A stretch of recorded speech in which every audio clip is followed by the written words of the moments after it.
കുട്ടികളെ, മനസ്സിലെ കിളി എന്ന പാഠഭാഗത്തെ ഏറ്റവും പ്രധാനപ്പെട്ട ഒരു പരീക്ഷാ ചോദ്യമാണ് പിഗ്ലുവിന്റെ കഥാപാത്ര നിരൂപണം. ഇതെങ്ങനെ എഴുതാമെന്ന് നോക്കിയാലോ? ബിമലേന്ദ്ര ചക്രവർത്തിയുടെ മനസ്സിലെ കിളി എന്ന കഥയിലെ കേന്ദ്ര കഥാപാത്രമാണ് പിഗ്ലു. പ്രകൃതി സ്നേഹവും ജീവകാരുണ്യവും നിറഞ്ഞ ഒരു കൊച്ചു ബാലകനാണ് പിഗ്ലു. അവധിക്കാലത്തും അതിരാവിലെ ഉണർന്ന് പൂന്തോട്ടത്തിലെ പക്ഷികളെ നിരീക്ഷിക്കുന്ന പിഗ്ലുവിന് പ്രകൃതിയോട് വലിയ ആത്മബന്ധമുണ്ട്. മറ്റുള്ളവരുടെ സങ്കടം സ്വന്തം സങ്കടമായി കാണാൻ പിഗ്ലുവിന് കഴിയുന്നു.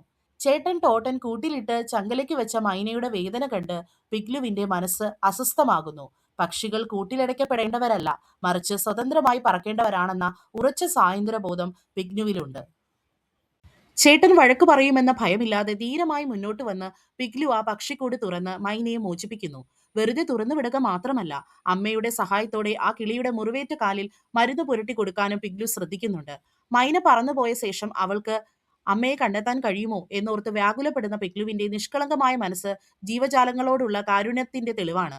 ഒടുവിൽ മൈന തന്റെ അമ്മയോടൊപ്പം മടങ്ങിയെത്തിയ കാഴ്ച കണ്ട് പിഗ്ലു ആഹ്ലാദിക്കുന്നു. ചുരുക്കത്തിൽ, സ്വന്തം മനസ്സിലെ നന്മയെ പ്രകൃതിയുടെ നന്മയുമായി ചേർത്ത് വെച്ച പിഗ്ലു ജീവജാലങ്ങളോട് കാരുണ്യവും കാണിക്കാൻ നമ്മെ പഠിപ്പിക്കുന്ന ഉദാന്തമായ ഒരു കൊച്ചു കഥാപാത്രമാണ്.